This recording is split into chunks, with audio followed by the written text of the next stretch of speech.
It's something to really wrap your head around. The biggest successes we see, they rarely just, explode onto the scene. Hmm. More often, they're the quiet result, almost imperceptible sometimes, of tiny, consistent actions just building up over time. Yeah, like that idea of a single drop of water Hmm. seems harmless, right? Totally. But keep it dripping relentlessly, and it can carve through solid stone. Exactly. And that's the core of what we're digging into today, isn't it? It is. We're looking at Darren Hardy's The Compound Effect. You pointed us towards this one, and it's really powerful resource. Yeah. Our goal here is basically to break down the main ideas in the book, to really get how these, well, seemingly insignificant choices, these smart little choices, when you make them consistently over the long haul, how they can lead to genuinely radical changes in life. So consider this our focus look, our shortcut maybe, to understanding this really potent principle. Precisely. And for anyone maybe not familiar, Darren Hardy, he's a real heavyweight in personal. Oh, absolutely. Decades in the field. Right, immersed in the world of top achievers, interviewing them, advising them, really trying to figure out what makes them tick, what makes them successful. And his time as publisher of Success magazine, that gave him this unique vantage point, didn't it? Yeah, seeing the strategies of just tons of high performers, entrepreneurs, athletes, you name it. And what's great about Hardy's take, you see it right away in the book, is how he boils all that experience down into like practical fundamentals. These aren't just theories floating around. No, they're actionable, things you can actually start doing. Yeah. Now, for real, measurable, and maybe most importantly, sustainable results. Exactly. Sustainable is key. So our mission for this deep dive, it's pretty clear. Understand the power in those small, smart choices. Understand the absolute need for consistency, just unwavering consistency. And in the role of time. And time. How time acts as this multiplier, how these pieces all work together to create, well, significant success. So where should we jump in first? Well, I think a fantastic starting point is that analogy he uses right in the beginning, the magic penny. Ah, yes. I love this one. It's simple, but really sticks with you. It does. So imagine you get a choice. Option A, $3 million Yeah. right now Yeah. in your hand. Wow. Okay. Option B, a single penny, just 1 cent, but it doubles in value every single day for 31 days. Which do you take? Well, that 3 million up front, that's hard to ignore, isn't it? It is. And think about it. Day 5, the penny person has 16 cents. You're sitting there with 3 million. Yeah, you're feeling pretty smug, probably. Probably. Day 10, still a huge gap. The penny's only worth $5.12. Still compared to 3 million, you'd think you made the obvious choice. Absolutely. Be out, I don't know, buying stuff, feeling secure, not thinking about the penny person at all. And even by day 20, so that's what, just 11 days left? Right. That penny's only grown to about $5,200, $5,243,000. Still tiny compared to 3 million. You'd still feel like you totally won that bet. But here's where that incredible power, the compound effect, starts to, well, become visible. The invisible magic starting to show. Exactly. That consistent doubling day after day, it starts building serious momentum. By day 29, the penny's worth about $2.7 million. Still less than 3 million, but look how fast it's closing the gap now. Whoa. And then, day 30, the penny jumps past. It's now worth roughly $5.3 million. More than the initial offer. But wait for it, day 31, the final day. Yeah. That single penny, after doubling every day for 31 days, is now worth over $10.7 million. $10,737,418.24. Forget out. That's incredible. More than 3 times the initial 3 million. Isn't it? It just powerfully shows that role of consistency over time. Yeah. For most of the month, the penny's growth looks like nothing. Insignificant. Right. The big payoff is delayed, hugely delayed. But ultimately, the cumulative effect is just exponentially greater. It really shows how the compound effect can be almost invisible for ages before it delivers these massive results. And, in our world, we're so often pushed towards instant results, aren't we? Constantly. So it can be really tough psychologically to stick with something when that payoff feels so far away. That tension, instant gratification versus long-term gain, it's something to really be aware of. Okay, so the penny shows the math. Let's make it more human. Hardy uses another great illustration, right? The 3 friends. Yes. This one really brings it home to everyday life. Larry, Scott, and Brad. Right. So Larry, he's just kind of coasting, status quo. Pretty much. Not making big changes, positive or negative. Maybe feeling a bit stuck. wondering why things aren't improving, but not really doing anything different. Then you've got Scott. Scott starts making these small positive changes. Like what?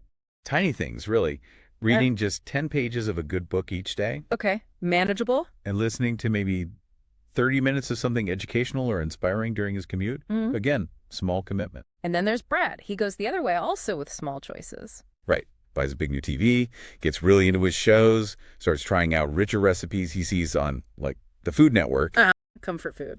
and adds maybe one extra drink a week, just one, to unwind, enjoy himself a bit more. Nothing drastic seems. Okay, so 3 guys, slightly different paths starting. What happens? Well, Hardy stresses that after 5 months, you wouldn't see much difference. Really? Nothing. Nope. Scott's reading, Brad's enjoying his comforts, Larry's just Larry. Their weight, their moods, probably all look pretty similar. Even after 10 months. Still minimal visible changes, he says. Okay, so this compound effect thing, it really is slow to show. It is. It's not until maybe 18 months that you might start seeing slight, measurable differences, appearance, maybe life circumstances. I mean that. But around 25 months, the differences become more obvious. And by the time you hit 31 months, the contrast is, well, startling. How startling. Well, physically, Brad's gained significant weight. Scott is noticeably leaner, healthier. Just from those small daily things. Yeah. Hardy calculates it based on just a 125-calorie difference per day consumed or burned. Over 31 months, that small daily difference means Scott lost about 33.5 pounds, Wow. while Brad gained about the same. That's a nearly 70-pound swing between them. That's huge. But it's not just the weight, is it? Not at all. Scott, remember, he spent nearly 1,000 hours reading good books, listening to self-improvement stuff. Right, all that input. That accumulated knowledge, applied consistently, Right. it likely led to a promotion, maybe a raise. And importantly, his marriage is apparently thriving. Okay, and Brad. Brad's unhappy at work. His marriage is struggling. Oof. And poor Larry. He's basically where he started 2.5 years ago. Same place. Except Hardy suggests maybe a bit more bitter, more stuck. So it really drives home that point. The compound effect looks like magic long term, Yeah, but it's just the simple result of those tiny smart choices repeated day after day after day. exactly. It becomes really clear how these things build. And it's not just the direct result, right? There's that ripple effect concept too. Yes, that's crucial. How one small change, positive or negative, can send ripples out into, well, every part of your life. Like throwing a pebble in a pond. Precisely. Yeah. Let's take Brad's rich food habit again. Maybe start small. Baking muffins sometimes. Seems harmless, right? A nice treat. Yeah, family enjoys it. But then he starts making them, or other rich foods, more often. He enjoys his own cooking, maybe eats a little more than he planned. Not enough to notice right away. Huh. But those extra calories start making him feel a bit sluggish in the evenings. Okay, I can see that. So that sluggishness means he's maybe less rested in the morning, more irritable. Grumpy. And that grumpiness, that lack of sleep, it starts hitting his work performance. He's less productive, maybe gets some negative feedback from his boss. So work suffers.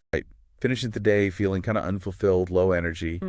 Then the stressful commute makes him crave more comfort food. Well, It becomes this cycle. a negative feedback loop. Exactly. And the ripples keep going. Less energy means he's less likely to go for walks with his wife, something she enjoys. So she feels neglected. Maybe. Less activity also means fewer endorphins, those natural mood boosters. He's less happy overall, maybe starts finding fault with himself, with others, his wife. Fewer compliments. Confidence dips. Yeah, feels less fit, less attractive maybe. The romance suffers. And he might not even connect it back to the food choices he made months ago. Probably not. He just feels off. Seeks easy escapes, maybe zoning out in front of that big TV. While his wife feels the distance. Right. She might try to reconnect, gets frustrated, maybe withdraws herself, starts feeling lonely. It just paints this really clear picture of how one small negative habit can ripple outwards. Wow. That's a sobering picture. But the key is, Hardy says, it works the other way too. Scott's positive choices, awareness of calories, the reading, the listening, create positive ripples. Better health, better job, better marriage. Exactly. It really boils down to the cumulative effect of those daily disciplines versus the compounding effect of small errors in judgment. Over time, the outcomes become almost predictable. Which is such a contrast to what Hardy calls the microwave mentality, isn't it? Definitely. This expectation we have now for instant results, everything quick and easy. Like heating up dinner in 60 seconds. Right. And the compound effect, it just doesn't work like that. It needs sustained effort before you see the big payoff. That's the challenge. Yeah, that patience piece. And he contrasts this with, say, previous generations, our grandparents maybe. They didn't have all these promises of get-rich-quick schemes or lose 30 pounds in a week ads bombarding them. Their view of success was different. More grounded in hard work, discipline, good habits. The old school way, as Hardy puts it. And he makes that interesting point about wealth sometimes skipping a generation. Yeah, that the kids or grandkids who inherit wealth might not have developed the discipline or character that created it in the first place. So they might lack that drive, that appreciation for the effort involved. Possibly. They might become complacent. He even applies this to empires. Great empires declining because after long periods of success, people forget the principles that got them there. It's like that frog in boiling water analogy he uses. Exactly. The change is so gradual, the frog doesn't notice the danger until it's too late. Complacency sets in slowly. And the story about the restaurant near his home, that really hits home. Doesn't it? Starts out amazing, great food, great service, gets popular. Yeah. They start taking it for granted. Service slips, quality drops, and boom, 18 months later, it's gone. Out of business. Nothing fails like success. They stop doing the things that made them successful. Precisely. And that's where understanding the compound effect is so critical. It helps fight that instant results, urge and appreciate the power of sticking with the small stuff, even when it feels slow. Okay, so theory's great. How do we actually do this? How do we put the compound effect to work? He gives some actionable steps right in the intro, right? He does. Very practical. One thing he mentions is his Darren Daily website. It's a free morning mentoring thing. Yeah, like a short daily video, quick hit of insight, consistent small doses of improvement. Exactly. And then he talks about tackling excuses head on. Right, writing them down. Things like, I'm not smart enough, I don't have the time, I don't have the right background. All those stories we tell ourselves. Yeah. And his challenge is, okay, if you think you lack something, decide to make up for it with sheer hard work and relentless personal development. Outwork everyone, basically. Outlearn your past self. Mm-hmm. And then that advice? Be Scott. Find those small, positive actions you can start doing today that will nudge your life onto a better path. Consciously choose those good habits. Which leads perfectly into the whole idea of awareness, doesn't it? Yeah, power of awareness. Hardy says it's not usually the big disasters, the elephants, that get us. It's the mosquitoes. Right. The accumulation of tiny mosquito bites, those small bad choices that do the real damage over time. Like mindlessly grabbing that soda and chips when you weren't even really hungry, and boom, a whole day of healthy eating is kind of wiped out. Or losing 3 hours to TV and suddenly realizing you missed a deadline. Stuff we do almost unconsciously. Exactly. Those little things we barely register, but they compound negatively. And that story he tells about keeping a Thanksgiving journal for his wife. That's powerful. Isn't it? Just writing down one thing he appreciated about her. Every single day. For a year. And then his friend tried it when his marriage was struggling. Yeah. And within months, Hardy says, it totally turned the relationship around. Just shifting focus to the positive changed his perspective, his actions. Which then changed her responses, the compounding effect in relationships. It really shows where you put your attention matters. Which ties into that next big idea, owning 100%. Yes, taking complete personal responsibility for everything. Your choices, your actions, how you react to stuff, everything. It sounds simple, but he points out many people say they take responsibility. But then they blame the traffic or their boss or the economy. Right, external factors. But Hardy argues, when you truly take 100% responsibility, that's when you gain power. Because if you're responsible, you can change it. Exactly. You shift from being a victim of circumstances to being the driver. It's incredibly empowering, isn't it? Even if it's tough sometimes. Definitely. It puts you back in control. Oh, wait, what about luck? People talk about being lucky or unlucky all the time. Right. Hardy tackles that in Getting Lucky. Yeah. He basically challenges the whole idea that some people are just born lucky. So luck isn't just random chance falling on some people? Not according to Hardy. He argues outcomes are mostly determined by your choices. And he brings in Richard Branson's view. Yeah? What's Branson say? That opportunities for luck are actually all around us, all the time. The difference is whether we take advantage of them. Ah, so it's not passive. No. Hardy expands on that old saying, luck is when preparation meets opportunity. He adds 2 more things. What are they? Attitude and action. You need the right attitude to even see an opportunity. Okay. And then, crucially, you have to act on it. He contrasts Branson with this fictional guy, Joseph Wallington, who probably had lots of lucky breaks but just didn't seize them. So it's preparation plus attitude plus opportunity plus action that equals luck. That's Hardy's formula. It's about being prepared, having the mindset to spot chances, and then actually doing something. Much more proactive. That makes sense. It's not just waiting for lightning to strike. Exactly. Which kind of connects to his next point about learning from mistakes, right? The University of Hard Knocks. UHA. Yeah, he shows that painful story about losing money in a startup. Right. Because he didn't do enough due diligence on his partner, a costly mistake. But the key lesson wasn't blaming the partner, was it? No, he's taking responsibility himself, realizing the buck stopped with him for not being thorough enough. And that Jim Rohn quote he uses there is so good. Which one? The day you graduate from childhood to adulthood is the day you take full responsibility for your life. Oof. Yeah, that hits home. Owning it all, the good and the bad, learning from it. So how do you increase that awareness, that responsibility in a practical way? He gives a really concrete exercise. Yeah. Track every single pin. How long? 30 days. Write down every cent you spend. Maybe. But he says doing it himself was instantly eye-opening. Made him aware of all the unconscious spending. He even avoided buying stuff just so he wouldn't have to write it down. Huh. Okay, that's revealing. It's amazing how just tracking shines a light on things. And he says you can apply this to anything, not just money. Like what? Track one habit for just 1 week, like what you eat. Write down everything you consume. It forces you to see those small, unconscious choices. That awareness piece again. Just seeing it makes a difference. It really does. And speaking of small things adding up, the cost of small expenses. Oh yeah, the coffee example. That one stings. Doesn't it? That seemingly harmless $4 daily coffee. Yeah. What's the real cost? Over 20 years. Considering the money you could have invested and earned returns on, it could cost you over $51,000. $51,000 for coffee. Because of the lost investment potential, the compound growth you missed out on. Wow. Okay, that puts it in perspective. And he encourages asking, is this $50 thing I want now really worth $250 in 20 years?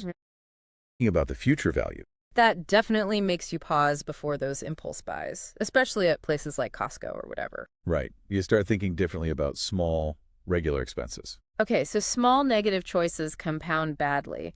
What about small positive ones? He has a story about that, right? Phil? Yes, Phil's story. The company founder who turned his company culture around and boosted profits by 30%. 30%. What huge initiative did he launch? That's the thing. It wasn't huge. It was one small, consistent change. What was it? He made it a point to sincerely praise 3 different employees 3 times a week. That's it. Seriously, just praising people consistently. Yep. Less than an hour a week total. But think about the ripple effect. Employees feel valued, appreciated. Exactly. Motivation goes up, productivity improves, they probably treat customers better. Pride in the company increases. All from that one seemingly tiny, consistent, positive act. Incredible leverage. It really is. Which highlights that other crucial factor we mentioned earlier, time. Starting early. Absolutely critical. The power of starting early. He uses that IRA investment example. Right, comparing someone starting at 23 versus someone starting at 40. Yeah. Even saving the same amount each month, say $250, the person who starts at 23 ends up with vastly more money by retirement. Even though they might have put in less total cash over the years? Exactly. Because their money had so many more years to compound and grow. Time is the magic ingredient for compounding. So the message is clear. Don't wait. Start those small disciplines now. Don't delay. The earlier you start, the more powerful the effect. Like Beverly's story too, right? The half marathon runner. Yes, Beverly's journey. So inspiring. She started out struggling just to climb stairs without getting winded. And ended up running a half marathon. How? She started incredibly small, just walking 1 mile a day. That was her only goal initially. Okay, achievable. Then she gradually increased it, just 1/8 of a mile more at a time, slowly building endurance. Until she could run 13 miles. Wow. And just like Scott, the benefits rippled out. Healthier eating, more energy, better work performance, stronger relationships. It all started with that one small, consistent step. It really shows the power of starting small and building momentum. Which connects perfectly to the power of habits. Right. Hardy uses that analogy of the trees. The teacher with the saplings and the big oak tree, trying to uproot them. Yeah, the tiny sapling is easy to pull out. The giant oak, forget it. The roots are too deep. And habits are like that. The longer they've been established, the harder they are to change. They become deeply rooted. And he throws out that stat, something like 95% of what we do. Is driven by habit, learned habits, often developed totally unconsciously. 95%, that's almost everything. But the good news, he stresses, is because they're learned, we can consciously unlearn them or replace them. We can choose to change. It takes effort though, right? Like trying to uproot that oak. Definitely. But it's possible. He uses Larry Bird as an example. The basketball legend. Maybe not the most naturally gifted athlete in every way, but his relentless practice of free throws, turning it into an ingrained habit, made him one of the greats. So deliberate habit formation can overcome perceived limitations. Absolutely. Through sheer consistency and practice. Okay, so we need good habits. But why are bad habits often so hard to break? We touched on instant gratification. Right. Breaking the instant gratification trap. Hardy explains bad habits stick around because the negative consequences are usually delayed. That cigarette doesn't cause cancer tomorrow. That donut doesn't add 5 pounds instantly. Exactly. The pain isn't immediate, so it's easier to keep doing it. The pleasure or comfort is now. So how do you overcome that? How do you stick with good habits when the reward is far off? This is where he says finding your why is absolutely critical, non-negotiable. Your why. Your reason for doing it. But not just any reason. A deeply motivating, powerful personal why. Something that pulls you forward, that resonates deep down. Something strong enough to overcome that desire for instant gratification. Precisely. He uses that amazing analogy of the plank between two skyscrapers. Oh yeah, 100 stories up. Would you walk across a narrow plank for, say, 20 bucks? Probably not.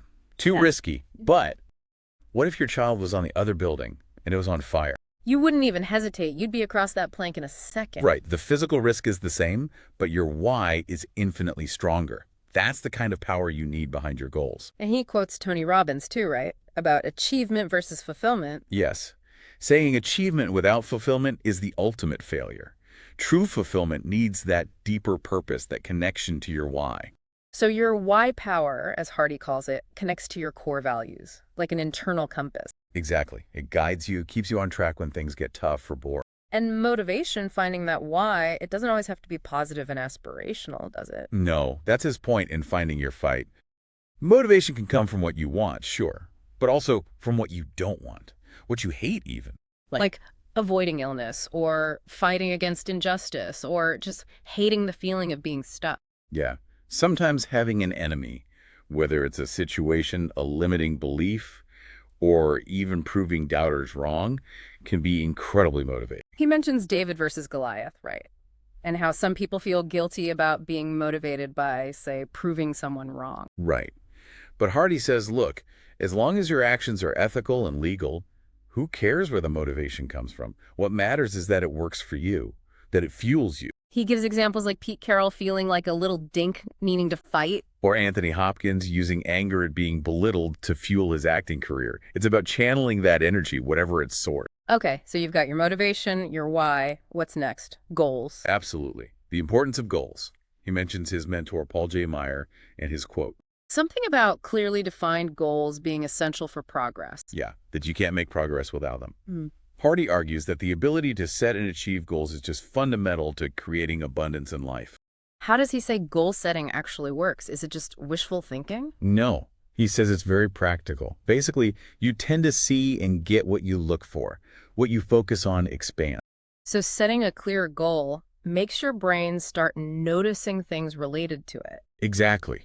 Your brain tries to align your outer world with your inner expectations. It starts filtering information differently, noticing opportunities, resources, connections that can help you reach that goal, things you might have missed otherwise. He calls this the practical reality of the law of attraction, right? Not magic, just focused attention. And he shares a pretty wild story about himself, writing 40 pages describing his ideal wife. 40 pages, that's detailed. Very. And then, he says, he met and married her. A testament to the power of clarity and focus. Okay, so goals are set, motivation is there, but then you have to protect your focus, right? Eliminate negative stuff. Crucial step.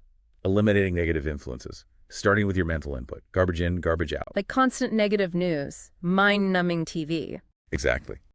He points out that staggering statistic again. Average American watches 4.7 hours of TV a day. Almost a third of waking hours, just passively consuming whatever's on, often negative stuff. Right. He uses the freeway rubbernecking example, how we're kind of drawn to bad news. Yeah. The media knows this. So what's his solution? His junk filter. He avoids most news outright. Curates specific RSS feeds for relevant info only. And uses commute time for learning drive time you. Turning dead time into growth time. Listening to audiobooks, podcasts, like this one. Hopefully. It's about being intentional with what you feed your mind. And it's not just media input, is it? It's people, too. Associations. Oh, hugely important. The power of associations. He cites research suggesting our reference group, the people we hang out with most, influences maybe 95% of our success or failure. 95%, that's massive. It is, and that famous Jim Rohn quote, "You are the average of the 5 people you spend the most time with." So Hardy advises actually listing those 5 people. Yeah. List them. Honestly, assess their characteristics, positive, negative, their income, health, attitudes. And then ask, is this average where I want to be? Does it align with my goals? Exactly. And if not, you need to consciously manage those associations. He suggests 3 categories. Dissociations, limited associations, expanded associations. Right. Dissociations. Yeah. Limit or end contact with really negative influences. Limited. Manage necessary contact, like maybe a difficult relative or coworker. Expanded. Actively seek out and spend more time with people who have the positive qualities you want. People who lift you up, who are already where you want to be. He shares an example of ending a business relationship because the person was just consistently negative. Sometimes you have to make those tough calls. And expanded associations aren't just in person, right? No. Books, videos, podcasts, like listening to Jim Rohn or other mentors, that counts too. And he stresses the value of an accountability partner, someone to keep you on track. And mentors, building a personal board of advisors. All part of consciously shaping your human environment. Which leads right into the physical environment too, doesn't it? It does, the impact of environment. He tells that story about driving through Tiburon, that affluent area. And seeing that blue house that inspired him. Yeah. Being in that environment, seeing what was possible, it stretched his own beliefs and ambitions. Eventually, he bought that house. Wow. So environment shapes expectations. He uses the analogy of the oak sapling again. If it's root-bound in a small pot, it can't grow. It needs a bigger space, a richer environment. And that ties into the idea that you get in life what you tolerate. Exactly. Especially in relationships, personal standards. Life tends to organize itself around the standards you set and what you're willing to accept. Raise your standards, change your environment if needed. Okay, so we've laid the foundation. Small steps: consistency, awareness, responsibility, goals, managing influences, environment. Now, how do you kick it up a notch? Acceleration. Right, acceleration. Pushing through the wall and multiplying results. This is about going beyond the basics. He uses that bike ride story again, Mount Soledad, hitting that point where you just want to quit. That wall. Physical, mental, emotional. Your mind starts screaming, "Stop! This hurts. You can't do this." We've all been there in some form. Absolutely. And Hardy says that moment, right when you want to quit, that's where the real growth happens, when you push through that discomfort. He mentions Desiree Linden, the marathon runner. Yeah, wanting to drop out of the Boston Marathon, feeling awful, but deciding to help another runner instead, kept going. Yeah. And ended up winning, pushing past the wall. And Lou Holtz's speech about extra effort. Muhammad Ali's rope-a-dope. All examples of finding strength beyond perceived limits. Ali used the wall, the ropes, to his advantage. The key takeaway is progress ignites after you think you've hit your max. That extra rep in the gym, that extra 5 minutes of focus. Exactly. And that little bit extra can have exponential results, like the penny doubling, just one extra time a week leading to millions more. It's about pushing beyond what's comfortable or expected. Treating yourself as your toughest competitor. Always aiming to exceed expectations. Which leads right into that next idea. Beating expectations and doing the unexpected. Like Oprah giving everyone cars. That's a big example. Yeah, very big one. But he also shares his own proposal story. Learning Portuguese, asking all the brothers, going way beyond the norm. Right. It's about looking for those opportunities to create a wow moment, to do more than is required or anticipated. And these don't have to be huge things, right? Not at all. Sending Thanksgiving cards instead of Christmas cards because it's less expected. Hand-delivering a Tolly sign personally. Small things that stand out. He mentions missed opportunities, too, like the guy who didn't show up in person for the interview. Right. Doing the unexpected, like showing up when others don't, can make all the difference. Or paying vendors early, like Mark Sparks. Or FedEx giving unexpected bonuses. It's about creating goodwill, exceeding norms, going the extra mile consistently. And Hardy argues that Adopting these philosophies, pushing through walls, doing the unexpected, is how you truly multiply your results from the compound effect. So, wrapping this all up then, as we finish this deep dive into the compound effect, what's the core takeaway? It's just that this principle is real. It works. Profound, lasting success doesn't usually happen overnight. It's built. Brick by brick, small choice by small choice, consistently. Exactly. And Hardy really urges the listener, you, to see the next 5 years, say, as a chance to deliberately do things differently than the past by applying these ideas. Yeah, understanding success isn't some sudden event, but it's the outcome, the accumulation of all those moment-to-moment positive choices. It adds up. So maybe the final thought for everyone listening is this. What's one small, seemingly insignificant choice you can make today? Just one thing. Yeah, just one thing that could start your own powerful compound effect journey. Maybe take a few minutes after this, reflect on these ideas, look at your own habits, your routines. You might be really surprised, I think, at the potential hiding in those tiny, consistent actions. It's powerful stuff.